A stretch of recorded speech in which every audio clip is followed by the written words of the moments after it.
Welcome to my channel Shiva study point. तो यह है 30 मई के करंट अफेयर की वीडियो। इसमें आपका स्वागत है। आज की वीडियो की शुरुआत करते हैं। आज का हमारा पहला सेक्शन है नेशनल और स्टेट न्यूज। इसमें हमारी पहली न्यूज है कि एशियन डेवलपमेंट बैंक ने भारत को $177 मिलियन का लोन देने को मंजूरी दे दी है। ये लोन क्यों दिया जा रहा है? ये ऋण दिया जा रहा है महाराष्ट्र में रोड डेवलपमेंट के लिए, रोड इंप्रूवमेंट के लिए। तो ये कितने किलोमीटर की रोड होगी? 450 किलोमीटर की ये रोड इंप्रूवमेंट के लिए महाराष्ट्र के अंदर ये ऋण दिया जा रहा है भारत को एशियन डेवलपमेंट बैंक की तरफ से। अब एशियन डेवलपमेंट बैंक की बात आई है तो यहाँ से स्टैटिक पूछ सकता है वो कि इसका हेडक्वार्टर कहाँ है। हेडक्वार्टर है मैनीला, फिलीपींस के अंदर। और इसी के अभी हेड नियुक्त हुए थे जनवरी के अंदर, कि कौन थे? मसातुका असाकावा जी। इस बात का ध्यान रखिएगा। और महाराष्ट्र की बात आई है तो महाराष्ट्र के सीएम कौन है? उद्धव ठाकरे जी। गवर्नर कौन है? भगत सिंह कोश्यारी जी। और कैपिटल क्या है? मुंबई। इन सब बातों का ध्यान रखिएगा। आगे बढ़ते हैं अगली न्यूज की तरफ। अगली न्यूज है हमारी कि निर्मला सीतारमन जी, जो हमारी फाइनेंस और कॉर्पोरेट मिनिस्टर हैं, इन्होंने अनाउंस किया है कि जो पैन है, परमानेंट अकाउंट नंबर, इसको इंस्टेंटली, तुरंत अवेलेबल करवाया जा सकता है अगर आपके पास वैलिड आधार नंबर है और एक मोबाइल नंबर है जो चालू हो। तो अगर ये दोनों चीजें आपके पास हैं तो इंस्टेंटली आपको पैन अलॉट किया जा सकता है और इसके लिए कोई भी एक्स्ट्रा चार्जेस नहीं लिए जाएंगे। तो निर्मला सीतारमन जी की बात आई है, ये कहाँ से सांसद है? कर्नाटका से सांसद है। इस बात का ध्यान रखिएगा। आगे बढ़ते हैं अगली न्यूज की तरफ। अगली न्यूज है कि यूपी गवर्नमेंट, उत्तर प्रदेश की सरकार है जो, उसने Indian industries association I I A and national real estate development council NAREDCO, इन दोनों के साथ मिलके ये आश्वस्त करने की कोशिश की है कि जो भी माइग्रेंट उत्तर प्रदेश में वापस आ रहे हैं, तो जो प्रवासी वापस आ रहे हैं उनको एम्प्लॉयमेंट मिल सके, उनको रोजगार मिल सके। तो कौन कौन सी दो ऑर्गेनाइजेशन है? एक तो है इंडियन इंडस्ट्रीज एसोसिएशन, दूसरी है राष्ट्रीय रियल एस्टेट विकास परिषद। इन दोनों के साथ मिलके यूपी सरकार ने, उत्तर प्रदेश सरकार ने ये आश्वस्त करने की कोशिश की है कि प्रवासियों को रोजगार उन्हीं की स्टेट के अंदर, उन्हीं के राज्य के अंदर मिल सके, उनको बाहर ना जाना पड़े। इस बात का ध्यान रखिएगा। आगे बढ़ते हैं अगली न्यूज की तरफ। अगली न्यूज है हमारी कि CIPET, central institute of plastic engineering and technology, तो इसने इसने नाम चेंज कर लिया है अपना। अब नाम चेंज करके क्या रख लिया है? Central institute of petrochemicals engineering and technology. तो ध्यान रखिएगा, मैंने बोल्ड भी किया है, सिर्फ प्लास्टिक को चेंज करके पेट्रोकेमिकल्स कर दिया गया है, बाकी सारा सेम है। ठीक है। और अभी यहां से स्टैटिक क्या पूछ सकता है वो, कि केमिकल और फर्टिलाइजर मिनिस्टर कौन है हमारे? तो केमिकल फर्टिलाइजर मिनिस्टर कौन है? डीवी सदानंद गौड़ा जी। और डीवी सदानंद गौड़ा जी केमिकल फर्टिलाइजर मिनिस्टर हैं। ये कहां से सांसद हैं? बेंगलुरु नॉर्थ से सांसद हैं। इस बात का ध्यान रखिएगा। आगे बढ़ते हैं अगली न्यूज की तरफ। अगली न्यूज है कि उत्तर प्रदेश ने 800 किलोमीटर की हर्बल रोड बनाने का फैसला किया है। हमने पीछे भी उत्तर प्रदेश की न्यूज पढ़ी थी, जहां पे इन्होंने एम्प्लॉयमेंट देने का फैसला किया था जो भी माइग्रेंट लेबर्स हैं। इसके अलावा 800 किलोमीटर की हर्बल रोड बनाने का भी फैसला किया है। अब इसकी हर्बल रोड का मतलब क्या है? कि बीच में हर्बल प्लांट्स लगेंगे और साइड पे रोड होगी, तो हर्बल प्लांट से मेडिसिन बनाने में हेल्प मिलेगी। अभी उत्तर प्रदेश की बात आई है तो उत्तर प्रदेश के सीएम क्या है? योगी आदित्यनाथ जी हैं। गवर्नर आनंदीबेन पटेल जी हैं और कैपिटल क्या है? लखनऊ। इस बात का ध्यान रखिएगा। आगे बढ़ते हैं अगली न्यूज की तरफ। अगला सेक्शन है हमारा अपॉइंटमेंट्स का। अपॉइंटमेंट में सेक्शन में पहली न्यूज है हमारी चेयरमैन ऑफ जेपी मोर्गन। अब JP Morgan south Asia, south east Asia मतलब दक्षिण एशिया और दक्षिण पूर्व एशिया, इन दोनों के चेयरमैन किसको बनाया गया, नियुक्त किया गया है? ये बनाए गए हैं, अध्यक्ष बनाया गया लियू पुरी। लियू पुरी जी को अध्यक्ष बनाया गया है साउथ एशिया और साउथ ईस्ट एशिया, दक्षिण एशिया, दक्षिण पूर्व एशिया, जेपी मॉर्गन का। और इसी के साथ जो हमारे सीईओ हैं, अध्यक्ष तो इनको बनाया गया, और सीईओ किसको बनाया गया? South Asia, south east Asia को मुरली मैया को, मुरली मैया को बनाया गया इसके सीईओ। अध्यक्ष किसको बनाया गया? लियू पुरी जी को। और सीईओ किसको बनाया गया? मुरली मैया जी को। इस बात का ध्यान रखिएगा।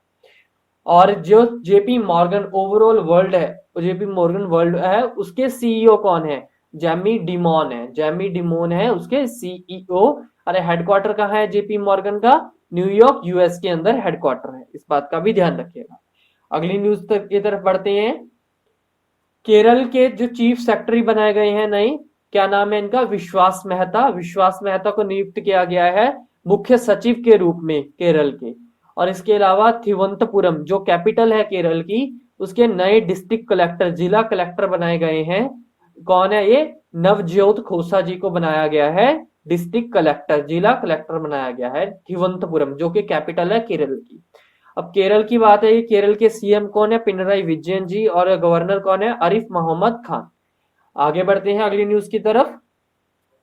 अगली न्यूज है हमारी कि नए सीईओ नियुक्त किए गए हैं कैपजेमनी समूह के। कैपजेमनी ग्रुप है जो जो फ्रांस का एक ग्रुप है, उनके नए सीईओ नियुक्त किए गए हैं। और ये इसका हेडक्वार्टर कहाँ है, पेरिस फ्रांस के अंदर। जो इसके नए सीईओ, उनका नाम क्या है, आइमन इज्जत जी है नाम। और ये किसको रिप्लेस करेंगे, पॉल हरमलिन को रिप्लेस करेंगे, पॉल हरमलिन जी को रिप्लेस करेंगे। और आइमन इज्जत जी इनका नाम है जो नए सीईओ बनाए गए हैं। और ये कहाँ की कंपनी है, फ्रांस की, पेरिस में इसका हेडक्वार्टर है कैपजेमनी समूह, इसका ध्यान रखिएगा। आगे बढ़ते हैं अगली न्यूज की तरफ। विप्रो, विप्रो के भी नए सीईओ और एमडी नियुक्त किए गए हैं। और जो विप्रो है, इसके नए और एमडी सीईओ कौन है, थियरी डेलापोर्टे। थियरी डेलापोर्टे जी इसके नए सीईओ हैं। और किसको रिप्लेस करेंगे ये, अबिदाली निमिचवाला जी को रिप्लेस करेंगे। ये बहुत फेमस नेम है, इसलिए इसको न्यूज भी इंपॉर्टेंट हो जाती है, ध्यान रखिएगा। अबिदाली निमिचवाला जी को रिप्लेस करेंगे थियरी डेलापोर्टे जी, नए सीईओ एमडी नियुक्त किए गए हैं। और जो इनका इनके चेयरमैन है, विप्रो के चेयरमैन है, वो कौन है, रिशाद प्रेम जी। और इसका हेडक्वार्टर कहाँ है, बेंगलुरु, भारत में इसका हेडक्वार्टर है। और विप्रो के एक आईटी बेस्ड कंपनी है, कंसल्टेशन बेस्ड कंपनी है। और जो केपजेमनी ग्रुप है वो भी एक आईटी सर्विस मैनेजमेंट ग्रुप ही है। दोनों ध्यान रखिए, आईटी सर्विसेज कंपनी ही है दोनों, विप्रो भी और केपजेमनी। आगे बढ़ते हैं, अगला सेक्शन है हमारा इकोनॉमी का। इकोनॉमी अर्थव्यवस्था में हमारी पहली न्यूज है कि फाइनेंस मिनिस्टर जो निर्मला सीतारमन जी है, इन्होंने 22nd मीट हुई है जो financial stability development council FSDC, वित्तीय स्थिरता विकास परिषद की, उसको चेयर किया है, उसको हेड किया है। तो इसमें क्या होता है कि जो भी अर्थशास्त्री हैं बड़े बड़े, या अर्थव्यवस्था से जिन बहुत बड़ा लिंक है, उन वो सभी मिलकर जो भी अर्थव्यवस्था के लिए बड़े कदम है उसके ऊपर विचार करते हैं, अर्थव्यवस्था को देखते हैं, उस पर विचार मंथन किया जाता है। ठीक है, तो ये सब किया जाता है इस एफएसडीसी की मीटिंग के अंदर। तो निर्मला सीतारमन जी के बारे में हम पहले भी बात कर चुके हैं कि ये कहाँ से सांसद है, कर्नाटका से सांसद है। आगे बढ़ते हैं अगली न्यूज की तरफ। अगली न्यूज है कि भारत की वित्तीय वर्ष 2019-20, फाइनेंशियल ईयर 2019-20 के लिए जो जीडीपी ग्रोथ रेट का डाटा आया है वो आया है 4.2%, 4.2% बताई गई है, जो कि अनुमानित से कम है। जो सभी ने अनुमान लगाया था उससे कम है ये जीडीपी विकास दर, 4.2% रही है, ऐसा कहना है एनएसओ, नेशनल स्टैटिस्टिकल ऑफिस का। तो नेशनल स्टैटिस्टिकल ऑफिस ने ये विकास दर बताई है। और नेशनल स्टैटिस्टिकल ऑफिस के जो सेक्रेटरी हैं, या हम ये कहें सीएसआई है, चीफ स्टैटिस्टिशियन ऑफ इंडिया है जो, वो कौन है, प्रवीण श्रीवास्तव जी हैं। और जो हमारे इसके मिनिस्टर हैं, स्टैटिस्टिकल मिनिस्ट्री के जो मिनिस्टर हैं, इनके पास इंडिपेंडेंट चार है, वो कौन है, राव इंद्रजीत सिंह है। ये कहाँ से सांसद है, गुड़गांव से सांसद है। तो मैं जो भी स्टैटिक इंफॉर्मेशन हो सकती है मैं साथ साथ आपको बता रहा हूं, तो आप अच्छे से उसको ध्यान में रखिए, सो दैट एग्जामिनर अगर यहाँ से स्टैटिक भी पूछता है तो आपको आता हो। और एक रिक्वेस्ट है आप सबसे कि वीडियो को लाइक करना मत भूलिएगा, लाइक करके वीडियो को ज्यादा से ज्यादा शेयर कर दीजिए अपने सारे दोस्तों के साथ। और जो भी न्यूज है, कुछ न्यूज तो हम पहले एक दिन एडवांस ही कवर कर लेते हैं, तो कुछ न्यूज होती है जैसे कल 29 को यूएन जो पीस कीपिंग डे मनाया गया, उसके रिलेटेड न्यूज हमने पहले ही 28 मई को ही कवर कर ली थी। ठीक है, तो वो कुछ न्यूज तो हम एडवांस में ही कवर कर लेते हैं सारी, तो इसके अलावा जो रह जाती है वो अगले दिन, प्लस जो नेक्स्ट न्यूज होती है। तो आप ज्यादा से ज्यादा वीडियो को शेयर कीजिए, चैनल को सब्सक्राइब करके बेल आइकन को प्रेस कर दीजिए, सो दैट साथ के साथ आपके पास लेटेस्ट अपडेट्स आती रहे। आगे बढ़ते हैं अगली न्यूज की तरफ। अगला हमारा सेक्शन है स्पोर्ट्स का। स्पोर्ट्स के सेक्शन में हमारी पहली न्यूज है कि जो 36th नेशनल गेम होने वाली थी गोवा के अंदर, अक्टूबर नवंबर में ये गेम्स होनी थी, इसको पोस्टपोन कर दिया गया है, स्थगित कर दिया गया है। जो राष्ट्रीय खेल थे इनको स्थगित कर दिया गया है कोविड-19 के चलते। तो हमारे जो स्पोर्ट्स मिनिस्टर है वो कौन है भाई? किरण रिजिजू जी है स्पोर्ट्स मिनिस्टर, और ये कहाँ से सांसद है? अरुणाचल प्रदेश, अरुणाचल प्रदेश से सांसद है। वैसे अरुणाचल वेस्ट से सांसद है, ठीक है, इस बात का ध्यान रखिए, अरुणाचल वेस्ट से सांसद है। किरण रिजिजू जी के पास स्पोर्ट्स मिनिस्ट्री का तो इंडिपेंडेंट चार्ज है ही, इसके अलावा ये मिनिस्टर ऑफ स्टेट भी है मिनोरिटी अफेयर्स के अंदर। और वैसे मिनिस्टर ऑफ मिनोरिटी अफेयर है कौन? मुख्तार अब्बास नकवी जी, और ये कहां से सांसद है? झारखंड से सांसद है। तो मैं देखिए आप साथ साथ जो भी स्टैटिक बनता जा रहा है हम कवर करते जा रहे हैं, इस बात का ध्यान रखिएगा आप भी। अगली न्यूज की तरफ बढ़ते हैं। अगली न्यूज है कि नरेंद्र बत्रा जी जो ओलंपिक एसोसिएशन के प्रमुख हैं हमारे भारत के में, इंडियन ओलंपिक एसोसिएशन आईओए के प्रमुख हैं, उनको member of Olympic channel commission के रूप में नियुक्त किया गया है। तो ओलंपिक चैनल कमीशन ओसीसी इसके रूप में नियुक्त किया गया है नरेंद्र बत्रा जी को, जो कि ऑलरेडी इंडियन ओलंपिक एसोसिएशन के प्रेसिडेंट हैं। और इसके अलावा ये जो हमारी इंटरनेशनल हॉकी फेडरेशन है उसके भी प्रेसिडेंट है प्रेजेंट टाइम के अंदर। और जो इंटरनेशनल ओलंपिक कमेटी है आईओसी, इसका हेडक्वार्टर कहाँ पे है? लॉसेन स्विट्जरलैंड के अंदर है, और इसके प्रेसिडेंट कौन है? थॉमस बैच जी है। याद रखिएगा, इनको आईओसी में नहीं ओलंपिक चैनल कमीशन में नियुक्त किया गया एज अ मेंबर। आईओसी के पहले से ही मेंबर हैं, और ये एफआईएच इंटरनेशनल हॉकी फेडरेशन के भी प्रेसिडेंट हैं। ध्यान रखिएगा ये सारी बातें। आगे बढ़ते हैं अगली न्यूज की तरफ। अगला हमारा सेक्शन है अवार्ड्स का। अवार्ड्स के सेक्शन में हमारी न्यूज है कि क्रिस्टोफ मेरिक्स प्राइज। अब ये क्रिस्टोफ मेरिक्स पुरस्कार है, ये फ्रांस का सबसे बड़ा, वन ऑफ द लार्जेस्ट, सबसे बड़ा तो नहीं कह सकते, one of the top science prize है। तो ये किसको मिला है? कुरैशी अब्दुल करीम जी को ये मिला है। ये साउथ अफ्रीका से बिलोंग करते हैं, दक्षिण अफ्रीका से, और ये एचआईवी रिसर्चर हैं एक। तो इनकी एक बहुत बड़ी उपलब्धि है कि ये टॉपिकल जेल है एक, जो उनको इन्होंने डेवलप किया था। ये क्या करेगी? ये वायरस को आने से रोकती है वुमेन के अंदर। टॉपिकल जेल का ये इंपॉर्टेंस है। जो ये प्राइज है इसमें कितनी राशि दी जाएगी? 5,51,000 दिए जाएंगे, यहाँ ये कह सकते हो €500,000 दिए जाएंगे। और जो अब कुरैशी अब्दुल करीम जी हैं, ये AIDS programme of research in South Africa के प्रेसिडेंट भी हैं। दक्षिण अफ्रीका में अनुसाधन का एड्स कार्यक्रम के प्रेसिडेंट हैं, अध्यक्ष भी रहे, इस बात का ध्यान रखिएगा। और बात आई है फ्रांस की। फ्रांस की कैपिटल है पेरिस, और करेंसी यहाँ पे यूज होती है यूरो और सीएफपी फ्रैंक, और प्रेसिडेंट यहाँ पे है इमैनुअल मैक्रोन। और इसके अलावा साउथ अफ्रीका की बात आई है। साउथ अफ्रीका के प्रेसिडेंट कौन है? सिरिल रामाफोसा जी। करेंसी है रैंड, और कैपिटल है केप टाउन। ध्यान रखिएगा इन सब बातों का। आगे बढ़ते हैं।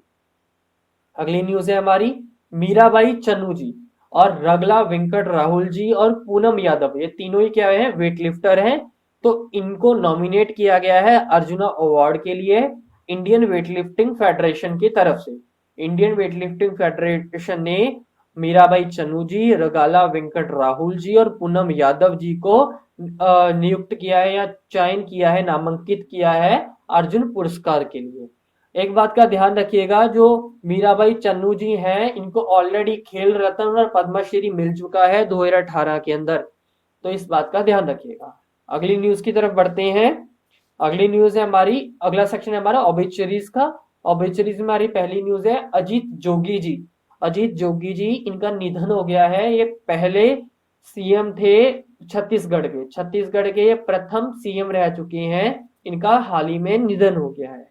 और छत्तीसगढ़ के अभी प्रेजेंट में जो मुख्यमंत्री हैं वो कौन है? भूपेश बघेल जी हैं, और गवर्नर अनुसुईया उइके जी हैं। कैपिटल रायपुर है छत्तीसगढ़ की, इस बात का ध्यान रखिएगा।